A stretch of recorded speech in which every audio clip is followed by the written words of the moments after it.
Malalimang investigasyon sa shooting incident sa isang eskwelahan sa Zamboanga, hiniling ng mga senador. I-detail mo balitang yan, RH28, Raymond Adpaas. Raymond.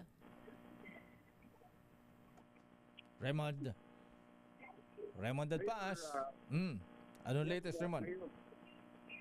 Yes, Mayor. Dinimot ng mga pinagbukan ng kinodong otoridad sa Zamboanga City na investigasyon ng mabuti ang isa sa naman kaso ng pumumarin sa loob ng eskwelahan. Dalawang ulat na namatay at may ilang na sugatan. Kinundi na ito ni Senate President Shirley Bertolena at dinimot ang mga otoridad at investigahan kung paano nagkaroon ng bali ng estudyanteng suspect at kung paano ito na ipasok sa eskwelahan.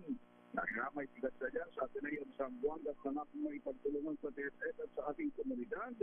Ang masod ko ang karasan sa mga eskwelahan.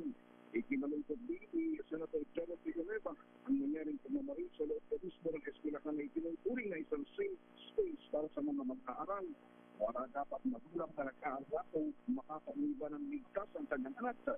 Bilang co-chair ng EDCON2, patuloy ang mga reforma na kanyang isinusulong din bilang sa curriculum kung ito sa kaligtasan ng mga mag-aaral. Sabi ni Villanueva, masakit lang sa rin ngunit kailangan ng masusong investigasyon kung paano nag-access ng baril ang batang namarili kung kinakailangan na isulong ang mga reforma sa gun ownership. Hiniling naman ni Senator Garcia na magpatupad ng mas maigpit na seguridad sa mga eskwelahan.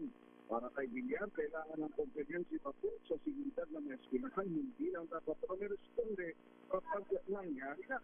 Para naman kay Senator Pamatino, nakadulturog ng puso ang nangyaring karasan sa Zamboanga.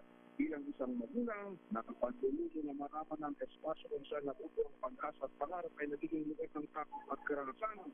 Nakaramay si Aquino sa mga pamilya at kaibigan ng mga nasawi at sa buong komunidad na napektuan ng insidente ito.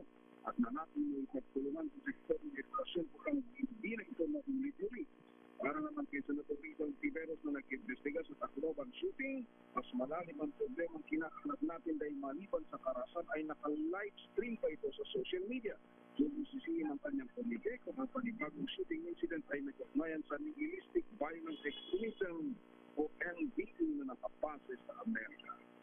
Ito si RH28, Raymond Advance para sa DZRH, mula sa Pilipinas, mula sa Pilipinas.